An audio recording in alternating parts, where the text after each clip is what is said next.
Hello students, आज की इस वीडियो में मैं आपको बताने वाला हूँ कि 11th स्टैंडर्ड में बच्चे जब साइंस लेते हैं और पीसीएम ग्रुप लेते हैं या पीसीबी ग्रुप लेते हैं, जो भी ग्रुप लेते हैं उनको फिज़िक्स पढ़नी ही होती है। तो ऐसे में स्टूडेंट कौन सी बुक खरीदें, ये उनके लिए एक बहुत बड़ा क्वेश्चन मार्क रहता है। तो आज मैं आपको बताने वाला हूँ कि अगर जो स्टूडेंट्स 11th में आए हैं तो वो एनसीईआरटी के साथ साथ पैरेलल में और कौन सी एक book as a reference use कर सकते हैं। उसके लिए आज मैं एक बुक का रिव्यू करूँगा और उस बुक के राइटर हैं एस.एल. अरोरा और कंपनी है धनपत रॉय एंड कंपनी। तो जब हम इस राइटर की, इस पब्लिकेशन की बुक को ख़रीदते हैं तो इस तरह से ये हमें 2 वॉल्यूम्स में मिलती है, वॉल्यूम 1 और वॉल्यूम 2। कैसी बुक है, क्या क्या कंटेंट इसके अंदर दिया गया है, क्या इस बुक को हमें ख़रीदना चाहिए, नहीं ख़रीदना चाहिए, हमारे एग्ज़ाम के लिए ये कैसी बुक है, क्या कंपटीशन एग्ज़ाम के लिए भी ये फ़ायदेमंद है या नहीं, सब बातों का हम रिव्यू करते हैं। देखिए, ये 2 वॉल्यूम्स में आती है, वॉल्यूम 1 और इसका ये वॉल्यूम 2। ठीक, तो जो प्राइस है वो दोनों वॉल्यूम की है। जो प्राइस गिवन है, ये मेरे पास बिल्कुल लेटेस्ट एडिशन है, 2020 का लेटेस्ट एडिशन है और 1050 रुपये इस पर प्रिंट है। लगभग 1000 रुपये थोड़ा डिस्काउंट करके हमें 1000 रुपये थोड़ा से कम मिल जाती है। अब इसके कंटेंट के बारे में हम देखते हैं। अगर आप इसका कवर पेज देखें, काफ़ी अट्रैक्टिव दिया गया है, physics a reference book for class 11th। Writer का नेम दिया गया है एस.एल. अरोरा और नीचे पब्लिकेशन का नाम दिया गया है धनपत रॉय एंड कंपनी।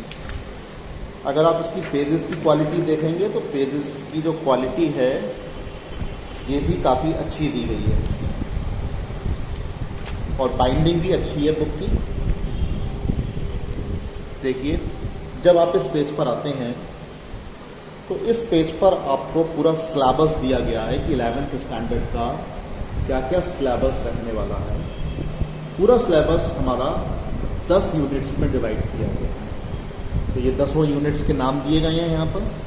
उसके बाद हर यूनिट में क्या क्या कंटेंट है वो दिया गया है। देखिए, आपको ये कंटेंट मिलेगा यहाँ से।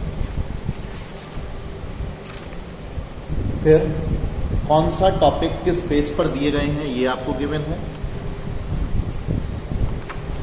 इसके बाद अगर आप देखें इस बुक में बहुत अच्छी बात ये है, चूँकि 11th स्टैंडर्ड में कुछ बच्चे ऐसे भी होते हैं जो मैथमेटिक्स नहीं लेते, जो बायोलॉजी ले लेते हैं। तो मैथमेटिक्स के जो फॉर्मूले होते हैं वो बच्चों को ज़्यादा लर्न नहीं होते हैं या बहुत ज़्यादा प्रैक्टिस उसकी उन स्टूडेंट्स को नहीं होती है। और फिज़िक्स में मैथमेटिकल फार्मूलों की बहुत ज़्यादा ज़रूरत पड़ती है। तो 11th और 12th स्टैंडर्ड की फ़िज़िक्स में जो मैथमेटिक्स के फार्मूले यूज होंगे 11th में और 12th में, उन सभी फार्मूलों को समझने के लिए, उसकी प्रैक्टिस के लिए एक पहला चैप्टर डाल दिया है, चैप्टर 0 मैथमेटिकल टूल्स करके। उसमें सारे मैथमेटिकल टूल्स आपको गिवन है, यानी जो स्टूडेंट्स मैथमेटिक्स लेते हैं या जो नहीं भी लेते हैं उन्हें मैथमेटिक्स से कोई लेना देना नहीं है कि भाई मैथमेटिक्स में हम पढ़ेंगे तभी फिज़िक्स में क्वेश्चंस कर पाएंगे, ऐसा कुछ नहीं है। वो इस चैप्टर 0 की हेल्प से उन सभी फार्मूलों का रिवीजन कर सकते हैं, उनकी प्रैक्टिस कर सकते हैं जिनकी ज़रूरत 11th और 12th स्टैंडर्ड की फ़िज़िक्स में पढ़ने वाली है। ठीक है, क्योंकि मैथमेटिक्स में कुछ कैलकुलस से रिलेटेड फार्मूले होते हैं, इंटीग्रल कैलकुलस से रिलेटेड होते हैं, डिफरेंशियल कैलकुलस से रिलेटेड होते हैं। उनमें से भी कुछ फार्मूले बच्चे 12th स्टैंडर्ड की मैथमेटिक्स में पढ़ते हैं, जबकि फ़िज़िक्स में 11th स्टैंडर्ड से ही ज़रूरत पड़ जाती है। तो उसके लिए एक्सरसाइजेज यहाँ पर दे रखी हैं, बच्चे उससे रिवीजन करके 11th स्टैंडर्ड में उसको समझ सकते हैं। इसके बाद ये चैप्टर 1 से स्टार्ट हो जाता है। पहले चैप्टर का नाम फिजिकल वर्ल्ड है। जब मैं इसकी क्लासेस स्टार्ट करूँगा, अभी मैंने 11th की कोई वीडियो अपलोड नहीं की है, तो इसके बारे में मैं आपको बताऊँगा। चैप्टर 1 इस तरह से, फिर यूनिट एंड मेजरमेंट करके दूसरा चैप्टर दिया गया है। और अगर चैप्टर के लास्ट में आप देखें या चैप्टर में भी आप देखें, जो भी चैप्टर होता है उस चैप्टर में जो टॉपिक आता है, जैसे कोई भी टॉपिक आप देख लीजिए, उस टॉपिक के लास्ट में उस टॉपिक से रिलेटेड एग्जाम्पल्स दिए गए। ठीक है, जैसे कोई भी हम एक टॉपिक उठा लेते हैं,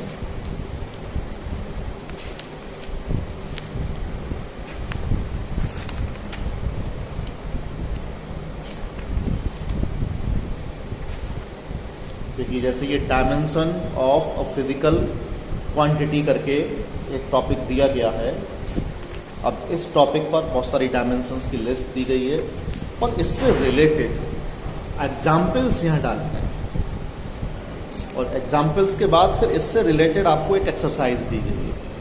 यानी जो भी टॉपिक आएगा उसी टॉपिक पर आपको एग्जाम्पल्स मिलेंगे और उसी टॉपिक से रिलेटेड आपको एक एक्सरसाइज मिलेगी। तो काफ़ी आसानी से इस बुक से आप समझ सकते हैं। कंटेंट काफ़ी अच्छा है और अलग अलग कलर्स यूज़ किए गए हैं। ब्लैक कलर यूज़ किया गया है और हेडिंग्स के लिए पर्पल कलर यूज़ किया गया है इस लेटेस्ट वर्जन में। इसके बाद लास्ट में अगर आप देखें, जब चैप्टर फिनिश होता है तो जो 1 मार्क के क्वेश्चंस बनते हैं, 1 मार्क के क्वेश्चन जो एग्ज़ाम में आते हैं, क्योंकि 11th स्टैंडर्ड में बोर्ड नहीं होता है और होम एग्ज़ाम ही होता है, लेकिन कुछ स्कूल्स ऐसे हैं जो जैसे केंद्रीय विद्यालय हैं तो उनका जो संगठन है वहाँ से पेपर आता है, तो होम पेपर वहाँ नहीं आता। तो वो जो CBSE ने सिलेबस प्रिस्क्राइब किया है उसी के अकॉर्डिंग बोर्ड एग्ज़ाम से रिलेटेड या बिल्कुल उसी पैटर्न पर ही पेपर आता है। तो उसमें जो 1 मार्क के क्वेश्चंस आते हैं वो 1 मार्क के क्वेश्चंस काफ़ी हद तक यहाँ गिवन है। इसके बाद अगर आप देखेंगे तो इसमें हाई ऑर्डर थिंकिंग के क्वेश्चंस भी गिवन हैं, HOTs, ठीक है, हॉट्स करके इनको हम बोलते हैं। हाई ऑर्डर थिंकिंग के क्वेश्चंस विद सॉल्यूशंस गिवन है। पूरा NCERT का सॉल्यूशन इसमें आपको मिलेगा। जो NCERT की बुक है उसकी जो एक्सरसाइज है उसका विद क्वेश्चन और सॉल्यूशन इसमें हमें मिलता है। उसके बाद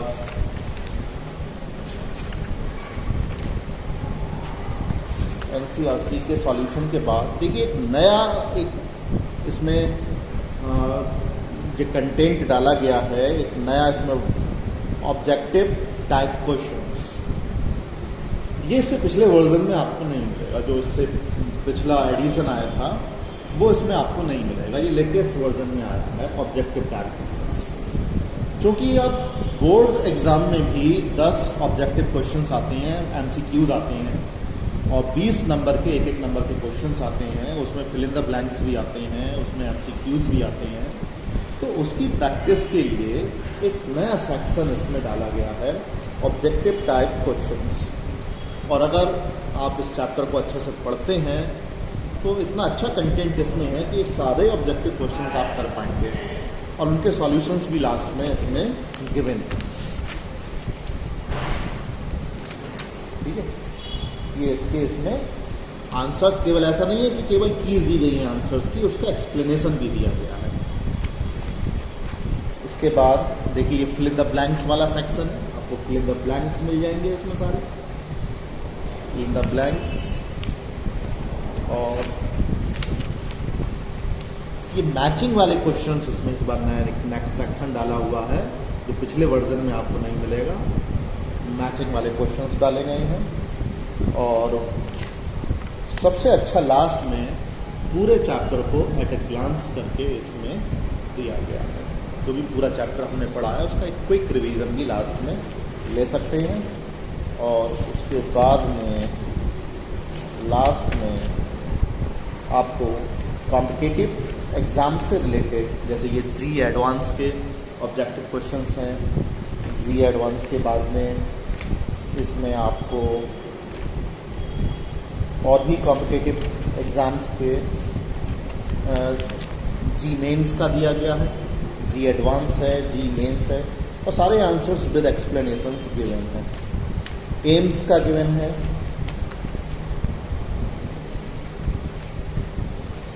नीट का गिवन है। नीट के लिए भी इसमें आपको क्वेश्चंस मिलते हैं। तो कुल मिलाकर के इस बुक को मैं काफ़ी अच्छा कहूँगा एक 11th स्टैंडर्ड की तैयारी के लिए, और साथ ही साथ कॉम्पिटिटिव एग्ज़ाम्स की जो बच्चे तैयारी कर रहे हैं, बेसिक कॉन्सेप्ट्स को समझने के लिए भी ये बुक काफ़ी अच्छी है।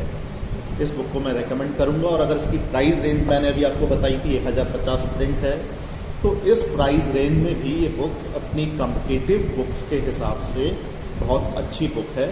2 वॉल्यूम है इसके, दोनों वॉल्यूम मिलाकर के आपको ये 1050 रुपये का प्रिंट है ये मिलता है। और जो इसकी कॉम्पिटिटिव बुक्स हैं, अगर उनसे कंपैरिजन किया जाए तो ये उनसे काफ़ी बेटर है। तो जो स्टूडेंट्स 11th स्टैंडर्ड में आए हैं और साइंस ले रहे हैं, मैं उन सभी स्टूडेंट्स के लिए इस बुक को रेकमेंड करता हूँ। और अगर मार्क्स की बात की जाए, इसमें पॉइंट्स की बात की जाए कि आप इस बुक को कितने पॉइंट्स देंगे आउट ऑफ 10, तो मैं इस बुक को 10 में से 10 पॉइंट्स दूंगा, क्योंकि मुझे इस बुक में कोई कमी नज़र नहीं आती 11th स्टैंडर्ड को लेकर के। जो बच्चे 11th स्टैंडर्ड में आए हैं, क्योंकि जो बच्चे 11th स्टैंडर्ड में आते हैं वो बहुत ज़्यादा फिज़िक्स पढ़े हुए नहीं होते, बिल्कुल नए होते हैं फिज़िक्स के लिए। तो काफ़ी सिंपल लैंग्वेज में टू द पॉइंट इसमें बात समझाई गई है। इस बुक को पढ़ने के बाद वो और कॉम्पिटिटिव लेवल की बुक से आसानी से समझ सकते हैं। बेसिकली यहाँ से अगर वो स्टार्ट करते हैं तो उनके लिए काफ़ी अच्छा रहेगा। तो ये रिव्यू आपको कैसा लगा मुझे बताइए।